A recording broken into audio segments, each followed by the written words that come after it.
지난해 말 전북도청의 한 직속 기관장이 스토킹과 폭행 혐의로 경찰의 수사 선상에 올랐다는 소식이 알려지며 큰 논란이 일었습니다.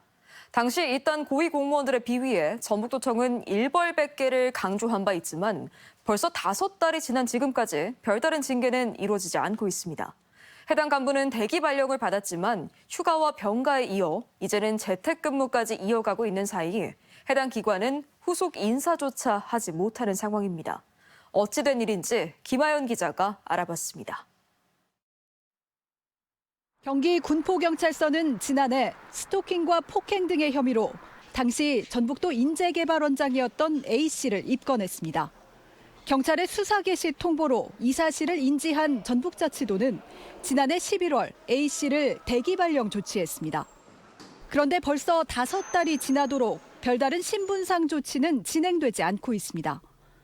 폭행 등 일부 혐의에 대해선 검찰이 약식 명령을 청구한 상태지만 스토킹 혐의는 보완을 한다며 수사가 지연되고 있기 때문입니다. 대기 발령은 말 그대로 일정 기간 직위를 주지 않고 총무과에 임시 발령해 놓은 상태로 출근하는 것이 원칙입니다. 그러나 A씨는 도청 내 대기 발령자들을 위한 장소에 출근도 하지 않고 있습니다. 지난해 말부터 병가와 장기 재직 휴가, 연차 등을 연이어 사용했고 대부분이 소진되자 이제는 재택근무로 전환한 겁니다.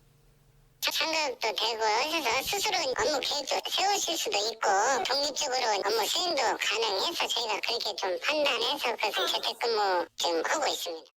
실무자도 아닌 고위직들에게 대기 발령 중 재택근무란 말 그대로 집에서 푹 쉬라는 얘기나 마찬가지입니다.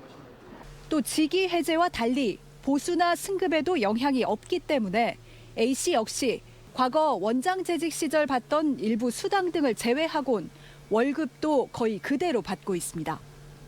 툭하면 병가 내고 안 나와버리고 월급은 다 받아가고 직급은 그대로 다 갖고 가고 이런 일들을 언제까지 할 계획입니까?